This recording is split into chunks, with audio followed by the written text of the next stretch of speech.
Pediagem, un espacio donde exploramos la pediatría de los pies a la cabeza. Hoy nos acompaña Cristel Perdigón, que es especialista en atención primaria y experta en lactancia materna y alimentación infantil. Bienvenida, Cristel, ¿cómo estás? Muy bien, encantada de estar aquí en ese espacio tan bonito que te montado. Vamos a hablar hoy sobre lactancia materna principalmente. Que no es poco. Que no es poco. Nos llevará bastante tiempo. Pero antes de empezar, cuéntame, si tú tuvieras que explicarle a un niño de 3 años a qué te dedicas, ¿cómo se lo explicarías? Pues el bebé, cuando nace, está preparado básicamente para 2 cosas, respirar y comer. Entonces, de respirar, por suerte, es algo automático, y de comer, pues ha de aprender o ha de acoplarse a la mamá. Y hay veces que falla o hay veces que hay un poquito de dificultad y que las mamás y el bebé necesitan ayuda, y yo me encargo un poco de dar ese empujoncito y ver que todo vaya bien para que pueda comer y crecer, porque si no comemos, no crecemos. Muy bien. ¿Vale? Más o menos así. Sí. ¿Y cómo dirías que influye tu trabajo en tu vida y viceversa? Es decir, ¿cómo influye tu vida en tu trabajo? Pues, a ver, yo soy mamá de 2 criaturas, un chico de 5 años y una bebé todavía de 18 meses.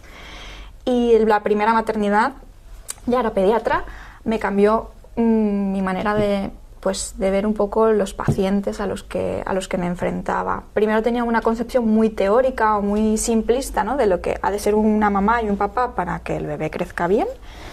Y cuando te enfrentas a tu primer hijo te das cuenta de que no es tan fácil, ¿no? Entonces, más bien, ¿no?, el hecho de ser mamá, de ver cómo pues los bebés, los niños tienen sus dificultades o sus adaptaciones, que nosotros tenemos que ir un poco acoplando nuestra vida a ello, ha podido pues hacer que yo coja ideas más prácticas, más sencillas, más del terreno, para aplicarle a los papás, y que no es tan fácil como tienes que poner a tu bebé a dormir boca arriba, chupete para dormir y ha de comer a demanda, ¿no? ¿Qué es esa demanda? ¿Qué es eso de dormir como un bebé? Pues no es tan fácil, y eso es lo que me ha ayudado. Al revés, mi trabajo, mi vida personal, me lo ha puesto más difícil, porque cuando tienes a tus hijos y se ponen malitos, siempre tienes el red flag de pediatra de no sea una sepsis, que no tenga una meningitis, ¿no? Sobre todo con el primero, ya con el segundo te relajas. Te relajas un poco. Sí. Muy bien.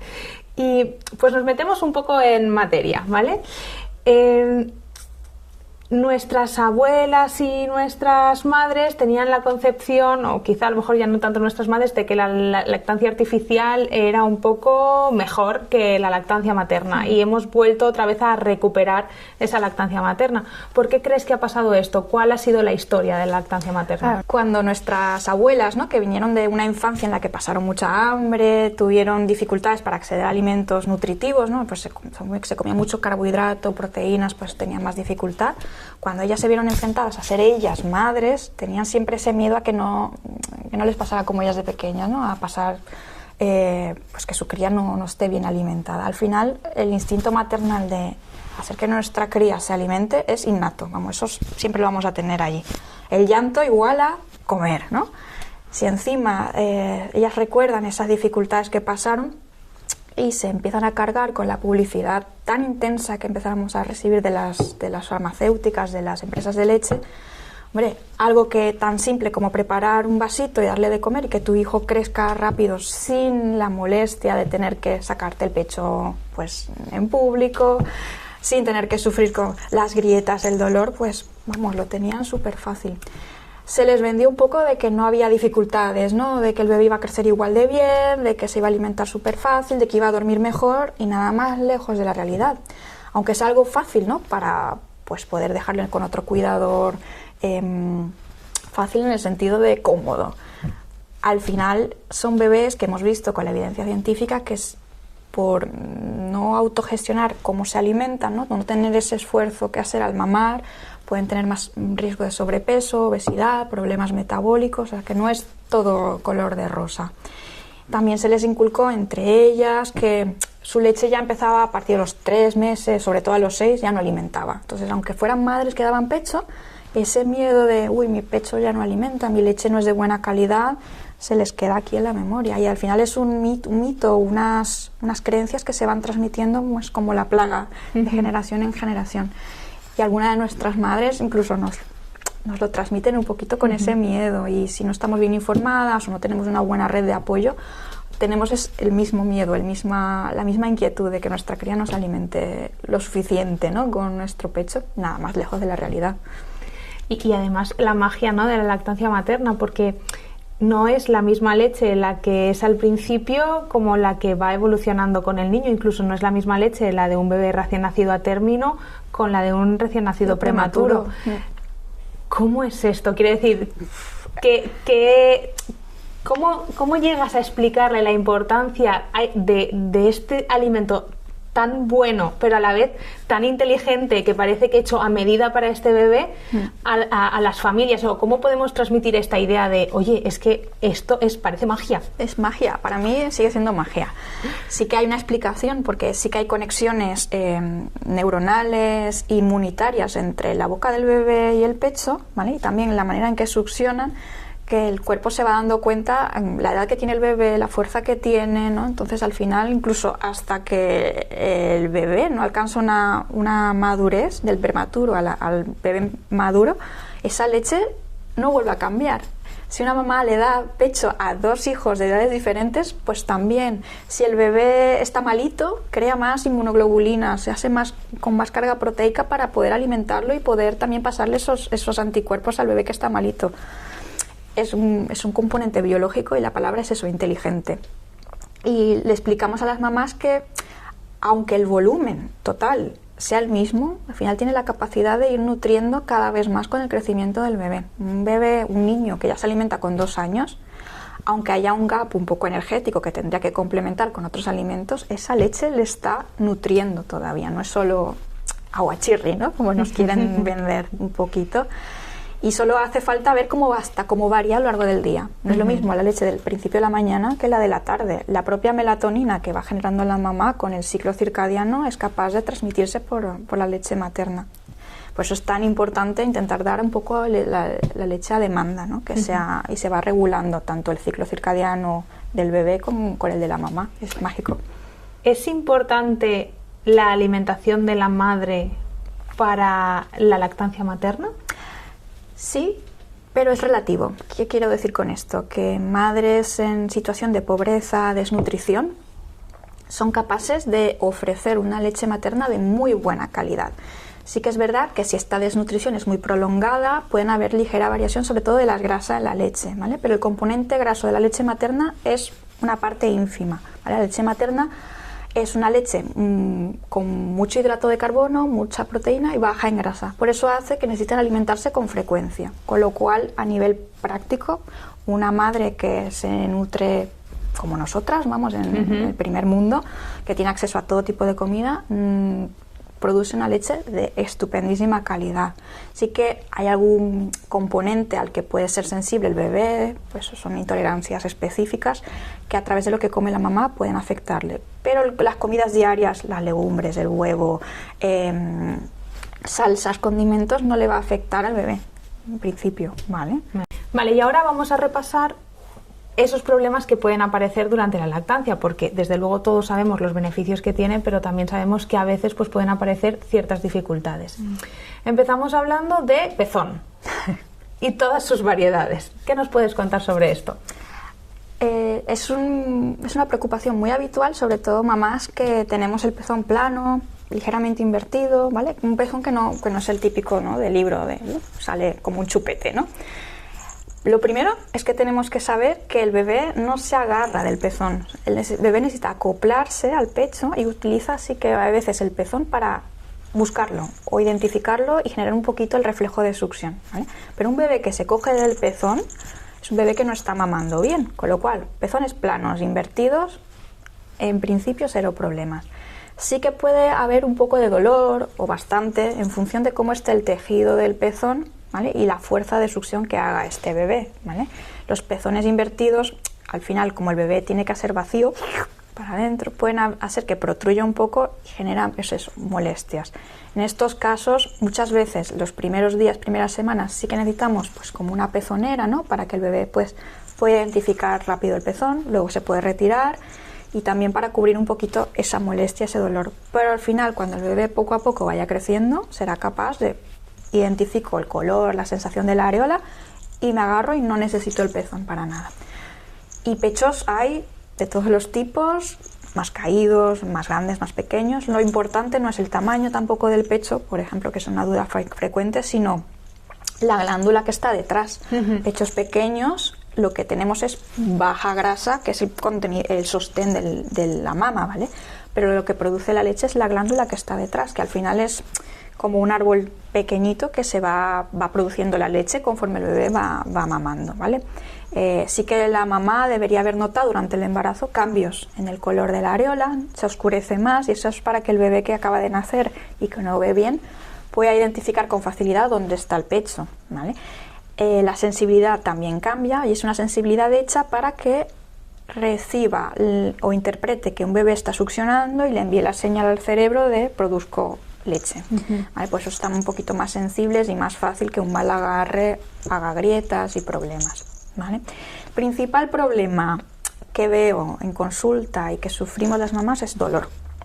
Dolor incluso teniendo un pecho con un pezón redondito, una areola grande, un pecho, ¿no?, con buen sostén, y implica mucho el tipo de parto que hemos tenido, ¿vale? El primer agarre deja algo que llamamos impronta en el bebé. La manera en cómo ha conseguido localizar el pecho, abrir la boquita y cogerse ya marca un poco la diferencia en cómo van siendo los agarres posteriores. Bebés que han nacido, por ejemplo, han necesitado ventosa o kiwi o movimientos un poco de hiperextensión del cuello al salir, una cesárea por mal colocación o partos muy largos, muy traumáticos, son bebés que pueden tener mucha tensión mandibular, occipital, tener dolor, ¿vale?, simplemente por el hematoma que han sufrido, y que luego no puedan coger bien el pecho. Incluso hay veces que tenemos mucha prisa porque el bebé se coja, ¿no?, en esa primera hora de oro, y forzamos un poquito al agarre sin querer. Queremos las matronas o quienes acompañamos del parto que se cojan, cogemos la cabecita del bebé con presión y al pecho, entonces tienden a morder, y una vez empezamos a hacer un mal agarre, hacemos una grieta, la mamá tiene como resistencia a ponérselo al pecho, entramos en un círculo vicioso. Por eso es tan importante, y hago un llamamiento aquí, a intentar que el parto sea, bueno, lo menos medicalizado posible, o al menos lo más agradable para el bebé, sin forzar posturas al que no esté preparado, dejar ese piel con piel y dejar que poco a poco sus señales, sus reflejos vayan despertando para agarrarse. La mayoría lo consiguen, ¿vale? Y si no lo consiguen, asistir hands off, ¿no? Ahora la técnica que hacen las matronas mucho es intentar tocar lo menos posible y ayudar a la mamá, que sea la mamá la que dirija, ¿vale?, para que esos reflejos y esos instintos salgan a flor de piel. Qué bien. Y un poco enlazando con lo que nos estabas diciendo del dolor en el niño, la tortícolis congénita también puede influir en la lactancia y en el agarre, ¿no? Sí, correcto. Hay diferentes cosas. Está la tortícolis real, ¿vale?, que vemos un niño con muchísima dificultad para girar al lado contralateral, incluso imposible, no puede, con cambio en la barbilla, los ojitos también cambian, y suelen ser esos partos traumáticos o malposiciones fetales. ¿Qué pasa? Que la cabeza, el cuello, va también a influir en cómo se posiciona la pelvis, y ese bebé la preferencia que tenga el pecho. Normalmente son mamás que nos dicen, es que de un pecho súper bien y del otro no hay manera que se coja, o me ha hecho una grieta imposible. Ahí, ojo. Y muchas veces son tortícolis sutiles. Y luego hay otra cosa que es la preferencia rotacional. Esa preferencia rotacional, en principio, no hay mucha tensión. A lo mejor ligeras maniobras podemos hacer en casa, simplemente pues en cambios de pañal, ¿no?, insistir un poquito del otro lado y poco más. Y ahí no suele haber tanto problema. Pero sí que es importante preguntar, ¿hacia qué lado suele mirar tu bebé? ¿Te da la sensación de que siempre gira al mismo lado? ¿Hay un pecho que te duela más que otro? Porque puede haber ahí una tortícolis. Incluso muchas veces la tortícolis acompaña también una pequeña fracturita de clavícula, ¿vale?, una pelvis un poco desequilibrada, habría que explorar bien las caderas, y eso influye muchísimo en cómo duermen y en cómo maman. Nos vamos a meter transitoriamente en uno de los grandes melones, que es el frenillo. Porque parece ser que ahora hay como mucha tendencia a valorar mucho el frenillo, incluso ha habido algunos artículos que han dicho de que se está sobretratando y sobrecortando. ¿Qué nos puedes decir sobre esto? es un melón. Y es un gran melón. Es un boom también. Mi sensación es que se le está dando mucho valor y lo necesitaba, ¿vale? Porque antes pues el dolor al mamar no se le daba pues la repercusión o el valor que necesitan esas madres, ¿no? Pues una pezonera y ya está, o bueno, si no hay manera de que remontes a la lactancia, damos un biberón y se acabó y chimpum. Y claro, eso ha hecho que cada vez mamás, sobre todo ha venido desde el punto de vista de madre, asociación de madres, asociaciones de lactancia que se han involucrado en pues buscar las causas del dolor. Y se ha visto que, bueno, una de las principales causas es una lengua que no está trabajando como toca. Y una lengua y la musculatura que la acompaña. No siempre es por culpa de un frenillo, de hecho el frenillo está más o menos visible, pero está porque es un mecanismo de anclaje que tiene la lengua en línea media. Cuando es muy limitante, ¿vale?, y no hace que la lengua haga su función como toca, puede generar dolor. Pero muchas veces no genera dolor, sino otras cosas. Una lengua que no hace un buen vacío, alguna tetina, incluso en biberón. Son lenguas que se quedan muy bajitas, con lo cual es un bebé que da la sensación de que siempre está con la boca abierta, respira con la boca abierta, respira por la boca, que no debería. Un bebé tiene que respirar por la nariz, son respiradores nasales. Y al final no solo afecta en cómo comen, sino también en cómo respiran, cómo se forma la dentición, a nivel estético, cómo se desarrolla el maxilar con la mandíbula. Se ha visto que son mandíbulas más pequeñitas, más verticalizadas y dan unas facies que nosotros los pediatras llamamos adenoidea. ¿Por qué? Porque son niños que respiran por la boca abierta constantemente, ojeras, ¿vale? Esta repercusión que puede tener el frenillo en la anatomía, en la función del niño, es lo suficiente como para que le tengamos en cuenta. Pero no debería ser, lo primero que hay que mirar cuando duele una lactancia. ¿Qué pasa? Que muchas veces vemos la boca del niño, llora, y vemos pues la lengua un poquito pues, en cucharita, ¿no? Y la mamá le duele y decimos, es que eso es el frenillo, ¿no? Vamos a cortarlo y ya está. Y cuando lo intervenimos nos damos cuenta que no ha cambiado nada, ¿vale? Porque no era el problema, ¿no? Hay que ver pues eso, cómo es la preferencia del bebé, si tiene tensiones, si el agarre es lo suficientemente profundo, ¿vale? Si es un bebé que se coge siempre de aquí, da igual que le cortes el frenillo, va a molestarle igual a la mamá. Con lo cual tiene su importancia, ¿vale? Y tiene también su no importancia. Entonces, hay que valorar al bebé en forma global. Y yo lo que sí que invito es a estos profesionales, sobre todo ha venido el mensaje desde la Asociación Americana de Pediatría, pediatras, médicos, no formados en lactancia. Entonces, la lactancia en general es el gran olvidado de la carrera de medicina, con lo cual le dan poca importancia al frenillo porque es que no conocen la función de la lengua en la lactancia o no saben cómo funciona la lactancia, con lo cual les da la sensación de que las asesoras de lactancia, las matronas, les están quitando terreno médico y lo que tendrían que hacer es formarse más y ya está. Y poder asesorar a esa familia que te viene con una necesidad o con unas demandas y poder decirle, tranquila, sí que es por el frenillo o no, hay otras cosas que tenemos que ver. Entonces es un poquito el mea culpa de estamos sobrediagnosticando frenillos, puede ser, pero la culpa es nuestra porque no nos hemos formado lo suficiente como para poder acompañar a las familias correctamente. Y al final ellas se tienen que buscar la vida. Claro, porque tienen un problema y buscan una solución. Claro. Y si alguien te dice que es el frenillo, pues al final acabas haciendo una frenectomía. Si es eso es lo que necesita la familia. Vale. Vamos a hablar un poquito de la hipogalactia, esas mamás que de verdad no tienen leche.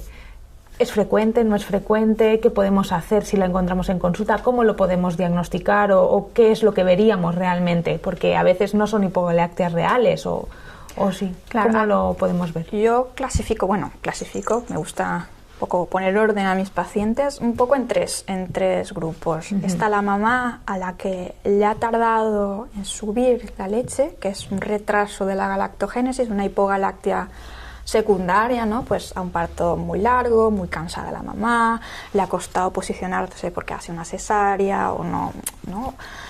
o porque el bebé, por lo que sea, ha estado más adormilado en esas primeras 48 horas, pues todo tarda. Entonces, si todo tarda, pues es un bebé que gana peso más despacito, entra en un círculo vicioso de hibernación, estimuló poco el pecho, genera poca leche.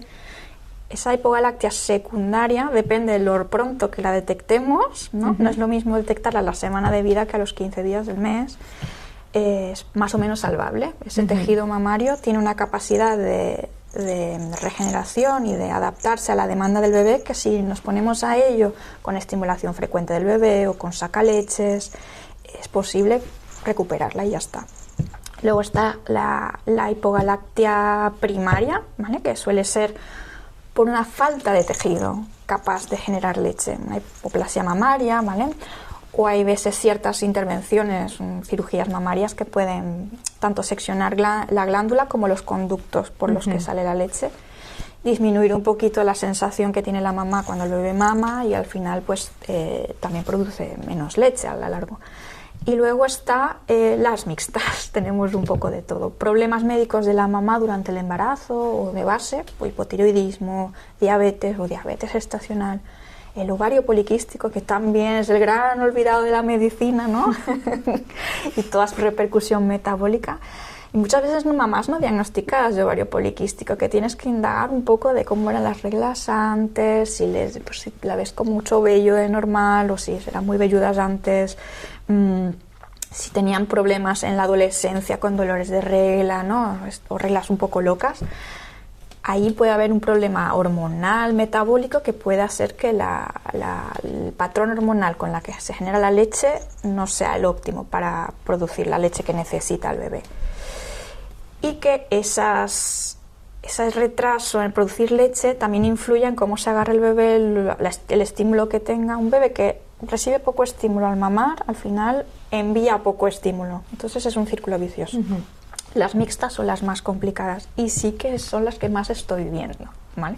Entre mixtas y hipoplasias hipogalactias secundarias, ¿vale? La hipoplasia real de tengo poco pecho, madre mía, no voy a producir leche, esa hay que quitárnosla de la cabeza, es lo menos frecuente, ¿vale?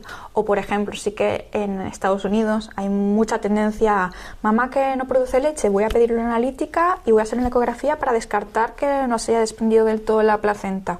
Eso es súper raro, como una hipoprolactinemia real, súper raro. Sería como lo último en buscar, ¿vale?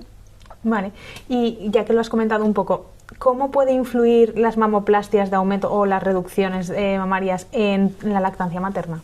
Pues relativamente mucho y poco. Depende, ¿no? Depende, vale. Sí, como todo depende.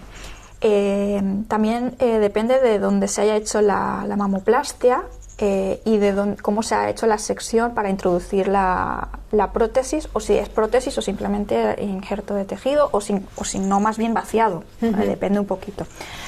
Si ha habido sección en la areola debajo, ¿vale? O reimplantación de la areola con el pezón y se mete por dentro la prótesis y vuelve a meterse, el problema es que por allí, ¿vale? Sí que hay conductos en los que se pueden haber seccionado y puede haber menos flujo de leche.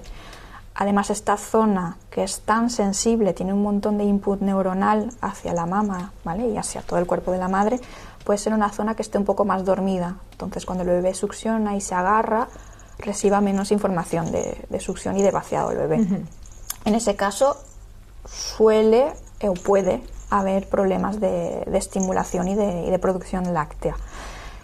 Al revés, ¿no? Mamoplastias que se han hecho con injerto de prótesis desde la axila o desde el ladito, no suele haber ningún problema. De hecho, las prótesis suelen estar lejos de la glándula, ¿vale? La glándula no se suele tocar, pero claro, si hemos entrado cortando el tejido, pues ahí tenemos un problema, ¿vale? Entonces es un poco preguntar dónde se ha hecho, o mirar, simplemente con mirar ves dónde está la cicatriz, ¿vale? Si es una cicatriz debajo del pecho, que eso suele estar bien escondidita justo en el pliegue, no va a haber en principio ningún problema, ¿vale?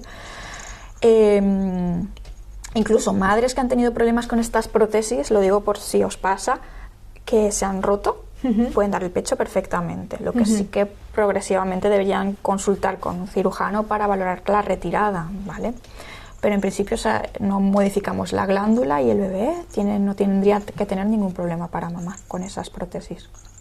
Vale, y ahora que muchas madres se pueden encontrar en la situación de que dan lactancia materna exclusiva y se tienen que incorporar a su vida laboral, puede ser que muchas madres se planteen hacer un banco de leche en casa. ¿Es necesario que todas las mamás hagan un banco de leche? Y la siguiente pregunta sería, ¿cómo se hace un banco de leche? Muy buena pregunta. Y es algo que nos inquieta muchísimo a las mamás. De hecho, creo que damos a luz, empezamos a dar el pecho y ya estamos pensando en la incorporación al trabajo y lo vemos imposible. Imposible porque vemos que el bebé, pues eso, demanda muchísimo, cada 2-3 horas, de cómo voy yo a ir 8 horas a trabajar, ¿no? O, por ejemplo, nunca le he dado un biberón con una tetina y cuando he intentado hacerlo, no hay manera que él coja la tetina, la escupe y ya empezamos, ¿no? A decir, no va a ser imposible. Y luego también que si tardamos o no hemos tenido la oportunidad o las ganas de extraernos leche y son ya 3 meses en las que la producción se acopla perfectamente a la demanda del bebé, es posible que no saquemos con el sacaleche lo que nos esperamos, ¿no? Suele costar a partir de los 3 meses. Y por suerte, porque es que si no, pues iríamos todo el rato goteando leche. Con lo cual, ¿yo qué recomiendo a las mamás? Primero, valorar cuántas horas vamos a estar fuera. ¿Qué edad va a tener nuestro bebé? Es verdad que un bebé menor de 6 meses todavía va a necesitar tomas muy frecuentes a lo largo del día, pero si vamos a estar menos de 8 horas, a lo mejor con que haga una toma del biberón o del método, incluso con un vasito, mamás, podemos dar leche a nuestros bebés con esas edades, suficiente, no hace falta ser grandes bancos de leche. Ya si se incorpora un bebé más pequeño, de menos de 4 meses, aunque con las bajas que tenemos, creo que todas llegamos a esos 4 meses y ya alargamos con la lactancia, sí que necesitamos más cantidad. Alrededor de poder extraernos para una toma de 30-60 mililitros, iría bien. ¿Qué pasa? Que si yo anticipo mucho el extraerme y empezar a hacer un banco de leche, me puedo encontrar con un congelador lleno y que mi bebé diga, no me gusta la leche congelada y descongelada, y luego tengamos que tirarlo. ¿Vale? Y si me espero mucho, una semana antes de incorporarme, y me empiezo yo a extraer, entre la ansiedad o los miedos que tengo, las preocupaciones, es posible que no sea eficiente. Con lo cual, suelo recomendar empezar unas 3 semanas antes de la incorporación al trabajo, plantearme con quién se va a quedar con mi bebé. No es lo mismo mi pareja o la abuela, el abuelo, que pues el bebé ya les conoce, tiene más confianza, que de repente en la guardería, que pueden hacernos una huelga de hambre completa y no querer para nada tomar. Y no pasaría nada, ¿vale? Los bebés son unos supervivientes y pues, pueden ser capaces de hacer una huelga de hambre de 6-8 horas y luego compensar cuando volvamos de trabajar, ¿vale? Y empezar a hacer extracciones y congelar, si podemos, en mínimas cantidades, no más de 60 por eso mismo, porque podemos descongelar y que el bebé no las tome, o a lo mejor tome un poquito y luego la leche la tengamos que desechar, ¿vale?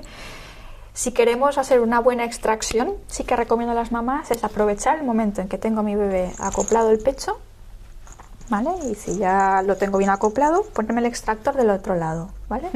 Por reflejo hormonal será capaz el otro pecho de ir goteando y será más fácil la extracción. Y si no, esperarnos una media horita después de la toma, ¿vale? Nunca inmediatamente después, porque más o menos el pecho está un pelín más vacío, nunca se vacía del todo, pero cuesta más de sacar.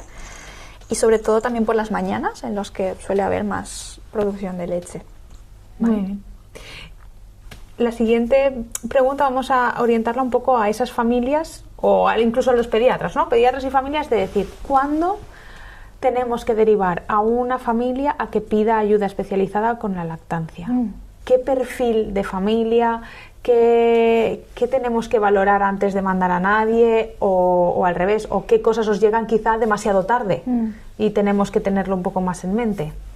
Pues una mamá que ha dado a luz y es lactancia materna exclusiva debería verse a las 48 horas por alguien que sepa mucho de lactancia. Puede ser la matrona, puede ser el pediatra o su asesora de confianza si la ha buscado, ¿vale? Si a nosotros nos llega como pediatra una familia que da el pecho y empezamos a ver bebé muy adormilado, dolor evidentemente con las tomas, que no veamos que el agarre lo podamos mejorar nosotros, bebés que se les escapa la leche ¿vale? Cuando están al pecho, chasquean mucho, incluso con un biberón, si vemos el típico bebé que es muy glotón y el bebé aquí chorreando de leche, ese bebé, incluso si no es lactancia materna, tiene que ser valorado por un especialista en alimentación y lactancia, ¿vale? Porque puede haber, lo que hemos comentado, un problema a nivel de la función orofacial o orolingual. También mamás que nos dicen que con un pecho se cogen y con el otro no, ¿vale? Como pediatras sí que podemos orientar un poquito si hay una tortícolis, pero muchas veces pequeños desbalances musculares no somos capaces de detectarlos. Entonces, siempre que hay alguna asimetría, ¿vale? Bebé que demanda, que dicen es que demanda muchísimo, y nosotros como pediatras sí es normal que pida mucho, ¿vale? Pero muchísimo puede ser que haga tomas muy cortitas, se quede dormido al pecho y no lo sepamos identificar, ¿no? Y esté siendo muchas tomas para intentar compensar lo poco que se puede agarrar. Entonces, en ese caso, hay que derivar. Obviamente, bebé que no gana peso, ¿la solución puede pasar por un complemento? Sí, pero ¿por qué necesita un complemento? Porque esa mamá no está produciendo lo que el bebé necesita, o al contrario, a lo mejor sí que está produciendo, pero el bebé no lo está sacando. Pues en ese caso, vamos, sin dudarlo. Y ahora voy a hacerte otra pregunta que creo que es algo bastante frecuente que se ve en primaria, es las crisis de lactancia. ¿Qué son las crisis de lactancia? ¿Cuántas crisis de lactancia hay o pueden haber? Sí, y no todos pasan por las mismas crisis, ni les pasa a todos los niños igual, incluso familias con 2, 3 hermanos y hermanas, diferente totalmente. Las crisis, se llama crisis de lactancia porque el bebé que toma pecho paga lo que le esté pasando en el cuerpo con el pecho. Claro, y la mamá lo vive como algo muy frustrante y de momento de crisis, de incluso llegar a plantearse retirar la lactancia. ¿Vale? Son momentos que pueden variar desde un brote de crecimiento, porque el bebé está creciendo ya, siendo periodos de picos de crecimiento muy rápidos, entonces tenga que pedirle más frecuentemente al pecho para producir más. Y esto suele coincidir alrededor de las 2 semanas de vida, coincidiendo con los cólicos, el que llora por la noche, se enfada y pide y pide y pide. Y luego también momentos en los que el bebé está aprendiendo a hacer cosas nuevas, se lleva las manos a la boca, empieza a voltear o ya empieza la alimentación complementaria, momentos de desarrollo psicomotor en hitos, son momentos en los que los paga el pecho. ¿Cómo los paga? Pues enfadándose o me distraigo, entonces yo no hago una toma completa, vuelvo a pedir otra vez. También momentos en los que el pecho funciona ya un poquito distinto. Pues a las 6 semanas o así, el contenido de sal en la leche es un poco distinta, le sabe un poquito más salada y hay bebés que ese cambio de sabor lo notan. A los 3 meses, lo que comentábamos, ya no es un almacén, sino el pecho empieza a producir conforme el bebé va estimulando y eso tarda, ¿no? El estímulo. Entonces el bebé está un buen rato ahí estimulando, no le sale leche, se enfada, tironea, empieza a pellizcarle a la mamá y la mamá nota que no tiene leche, pero luego pues empieza a salir y empieza a mamar tranquilamente, una crisis. Y suele ser los 3 meses cuando nuestras madres se dejaban la lactancia o empezaban una mixta, porque es ese cambio en el comportamiento del bebé y en el comportamiento del pecho que choca y además dura mucho. Y luego cambios en el sueño. Cuando ya hacen una fase más de sueño a los 4 meses, se suelen despertar más por la noche o hacer ruiditos más por la noche porque no pueden enlazar tan bien los ciclos de sueño. Pues piden más veces para volverse a dormir, otra crisis. 2 años, la fase del no de las rabietas, otra crisis, ¿no? Es que hay mamás que me dicen, es que la vida es eso que se pasa entre crisis y crisis de lactancia, ¿cuándo voy a disfrutar de la lactancia? Lo que tenemos que intentar transmitir es, pues el niño cambia y hay que adaptarnos con él, ¿no? Y cuanto más tensas estemos nosotras, más inseguras y menos acompañemos esa crisis y más rechazo generemos o más interferencias, chupete, más biberón en medio, mi leche no alimenta, se lo dejo a ti para que te vayas a dar un paseo 4 horas y luego vuelvas, claro. Esas interferencias de lo que está haciendo el bebé con el pecho es lo que genera al final que las crisis se prolonguen más y que lo vivamos tan mal. Pero sí tenemos que tener un calendario de aquí toca una crisis, aquí otra. No intentar anticiparles demasiado, pero explicarles por qué pasa. Sí, porque creo que al final la información no creo que es lo que más tranquiliza a las familias, claro. El saber qué es lo que va a pasar o qué es lo que está pasando te ayuda a entender y transitar por ese momento tan difícil. Y decirles que hay luz al final del túnel es transitorio y ya está. Y sobre todo, cuanto más grupo de apoyo, generemos madres que están pasando por lo mismo que tú. No me vale una amiga que tiene un niño 10 años mayor, porque eso se olvida, por suerte se olvida. Con lo cual, ir a grupos de apoyo, con la matrona, escuchar otras madres que a lo mejor están pasando cosas peores que tú, ayuda bastante, ayuda bastante. Pues ha sido súper enriquecedor, la verdad. Para acabar, ¿qué sacarías como conclusiones o qué 4 cosas dirías de hay que tener en cuenta esto, esto, esto y me parece importante? ¡Wow! Primero, cómo ha venido al mundo el bebé es súper importante para cómo van a ir las cosas después, tanto para la lactancia como para el tema de cólicos, la microbiota, ¿no? Estos primeros 1000 días también se pueden extrapolar a las primeras 1000 horas del bebé. Con lo cual darle ese valor, sí, quitando culpa, porque la mamá al final no puede controlar cómo ha sido el parto, ¿no? Pero que entienda por qué pasan ciertas cosas les va a ayudar bastante. Luego sí que darle la importancia que tiene a la función orofacial del bebé. Es una zona con muchas terminaciones nerviosas, con unos músculos muy potentes que tienen que trabajar coordinados para que puedan alimentarse y respirar bien. Con lo cual no es solo que te lo mire la matrona y ya está. Como médicos y pediatras deberíamos poder identificar una boquita que no está bien formada, un paladar que es muy alto, ¿no? O una succión que no es... Aunque no sepa qué es lo que pasa, me tiene que chirriar, ¿no? Escapes de leche, chasquidos, mucha tos cuando están comiendo al biberón o al pecho, da igual. Y por último intentar transmitir calma, acompañar a las familias, escuchar cuando te dicen que algo no va bien, aunque tú creas que es algo transitorio, madurativo, decirles, entiendo que te preocupa, vamos a mirarlo con detenimiento, lo más probable es que no sea nada, pero probablemente tengamos que seguirte. Y si no lo sé, derivar que se puede. Muy bien, pues muchas gracias, Cristel. Nada, a vosotras y a ti por invitarme a este espacio tan bonito.